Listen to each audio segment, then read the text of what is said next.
Bonjour à tous, bienvenue sur cette vidéo. C'est Elisabeth, coach et tarologue, et je continue à répondre dans cette série de vidéos aux questions qui me sont envoyées sur mes diverses plateformes. Aujourd'hui, j'ai choisi la question de Lisa car je la trouve vraiment intéressante et surtout c'est une situation que j'ai rencontrée bien souvent chez mes élèves et bien entendu que j'ai connue au début où j'apprenais le tarot. Alors Lisa, elle me dit qu'elle n'a aucun problème avec les significations des cartes. Elle les connaît par cœur, elle a tout appris par cœur, mais le souci, c'est que dès qu'il s'agit de tirer plusieurs cartes ensemble, donc de faire un tirage et de raconter une histoire, et bien là, elle a du mal. En fait, elle n'arrive pas à se détacher de la signification des cartes qu'elle a apprises et elle n'arrive pas non plus à déclencher son imagination. Donc ça donne des lectures très sèches, en fait, qui ne sont pas en relation avec la question du consultant. Donc, dans son message, elle me demandait comment faire pour arriver rapidement à voir les liens entre les cartes, sachant que certaines cartes vont amplifier ou au contraire réduire la portée des cartes qui se trouvent à côté d'elle dans un tirage. Voilà pourquoi elle m'a demandé comment lire les cartes de tarot dans un tirage afin de raconter une histoire qui a du sens pour le consultant. Et quand on dit raconter une histoire, c'est pas imaginer quelque chose qui n'a aucun lien avec la situation du consultant, bien entendu. Mais si vous restez que sur le sens, la signification des cartes que vous avez apprises dans un livre, ça ne va évidemment pas parler au consultant. Donc Lisa, d'abord, merci pour cette question, c'est une très bonne question. Et vous le savez bien, apprendre les significations des cartes, c'est vraiment pas le plus dur, hein. Il suffit d'apprendre avec le livre qu'on a choisi ou la formation qu'on a choisie. Et je dirais que ça, c'est du par cœur. C'est de la répétition jusqu'à ce que ça rentre finalement. Mais ensuite, il s'agit de passer bien sûr à l'étape suivante et d'acquérir de nouvelles compétences. Et c'est là que nous devons apprendre à regrouper les différentes significations des cartes dans une lecture pour commencer à aller au-delà des tirages simples de débutants pour faire des tirages plus poussés, notamment si vous voulez en faire une activité, votre activité, et non plus un passe-temps. Bien, alors il s'agit de faire des liens dans nos tirages, des liens d'abord entre les cartes de tarot que vous avez tirées, mais aussi des liens entre les positions du tirage que vous avez choisi. On va commencer par les liens entre les cartes de tarot. Une chose qu'il est intéressant d'observer, c'est les schémas qui se répètent dans votre tirage. Par exemple, surtout si vous allez utiliser un Rider-Waite avec les majeurs et les mineurs, vous pouvez découvrir qu'il y a une majorité d'arcanes majeures dans votre tirage ou que vous avez sorti beaucoup de cartes de la suite des coupes. Enfin, quand je dis beaucoup, ça dépend évidemment du tirage que vous avez choisi. S'il n'y a que 3 cartes, ça ne va pas être beaucoup, mais vous avez compris. Et bien sûr, ces schémas, ça va vous dire beaucoup de choses sur l'énergie qui se dégage de ce tirage.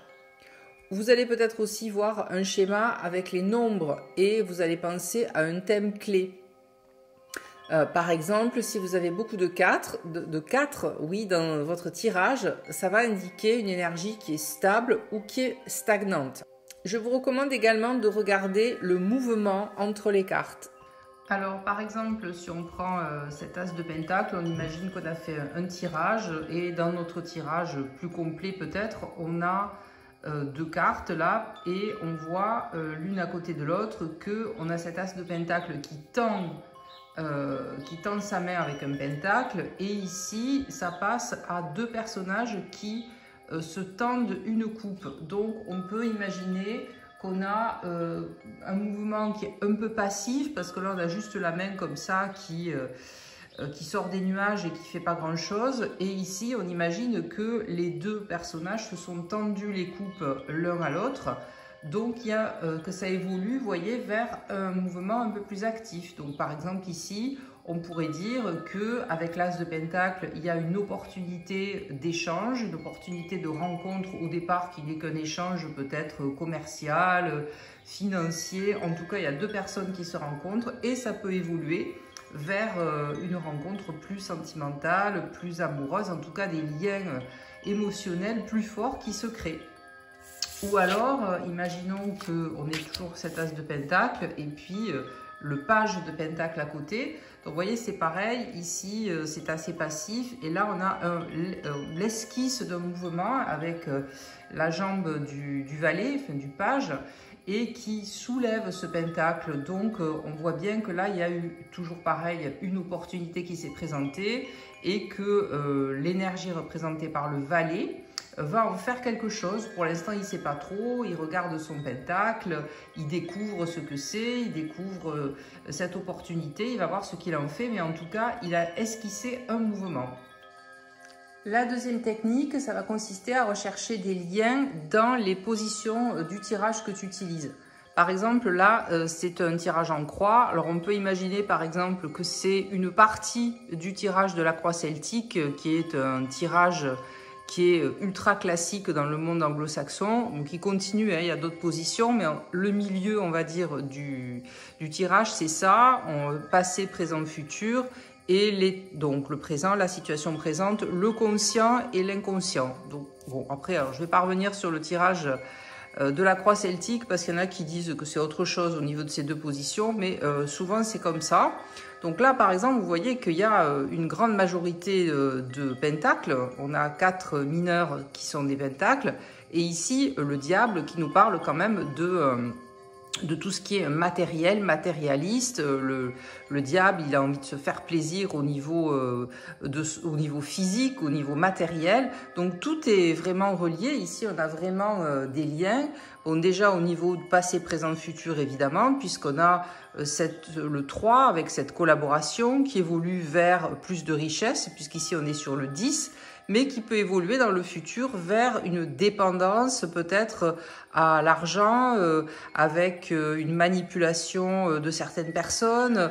Ça peut tourner un peu au vinaigre, le fait d'avoir voulu s'enrichir, par exemple. Et puis, pareil, dans l'autre sens, donc la situation présente, ce serait ici, eh bien, quelqu'un qui a fait fortune, qui a fait fructifier son argent. Au niveau conscient, on voit bien avec le 9, en plus, il précède le 10, que c'est quelqu'un peut-être qui consciemment veut jouir des fruits de son travail et qui n'a plus envie de travailler, qui veut être rentier par exemple, et qui a envie peut-être de faire profiter aussi sa famille, etc. Alors que finalement au niveau inconscient avec le 4, on voit bien qu'il voudrait garder son argent pour lui, qu'il n'a pas envie de le partager. C'est la carte du radin en fait, quelqu'un qui a peur de dépenser son argent, en tout cas de l'utiliser, et donc qui nous mènerait à cette position du diable. Donc vous voyez là, il y a des liens vraiment tout à fait clairs entre les cartes, et pourtant j'ai mélangé le jeu et je n'ai pas, j'ai tiré les cartes vraiment au hasard, sans poser en plus de questions, simplement me concentrant sur la vidéo. Donc Lisa, tu peux utiliser ton tirage pour voir où il pourrait y avoir des liens donc, entre les différentes positions. Et surtout, je pense que l'essentiel, c'est de s'assurer que chaque fois qu'on va chercher un lien ou un schéma qui se répète, eh bien, il faut quand même que ce schéma, ce lien donne des informations qui ont du sens par rapport à la situation, à la question du consultant, au lieu de vouloir à tout prix chercher des liens dans un tirage qui n'existent pas de façon significative, en tout cas qui n'ont pas de sens pour la personne. Ça sert à rien, hein. Parce que c'est facile de se laisser emporter par des petits détails. Dans un tarot, on sait bien que tout peut être symbolique, tout peut être signifiant. Donc au bout du compte, ce qu'on veut vraiment, c'est trouver des liens significatifs avec la situation du consultant pour la lecture que nous faisons avec le tarot. Voilà pour mes conseils pour arriver à faire des liens, à pouvoir raconter une histoire avec le tarot. Et comme d'habitude, j'aimerais bien avoir votre feedback sur la manière dont vous arrivez à trouver comment raconter une histoire qui ait un sens avec vos tirages de tarot. Donc bien sûr, vous pouvez laisser les commentaires en dessous de la vidéo. Et si cette vidéo vous a plu, eh bien vous pouvez aller sur mon site web www.elisabethmasso.com, Elisabeth avec un Z comme Zorro, pour télécharger mon e-book gratuit qui t'apprendra à lire le tarot en moins de 30 minutes. Et bien sûr, vous pouvez laisser un petit j'aime, vous abonner à ma chaîne YouTube pour ne rien rater des prochaines vidéos sur le tarot en tant qu'outil de coaching. Et rappelle-toi que tu peux toujours transformer ta vie et celle des autres grâce au tarot. Merci beaucoup et à la prochaine fois. Bye bye!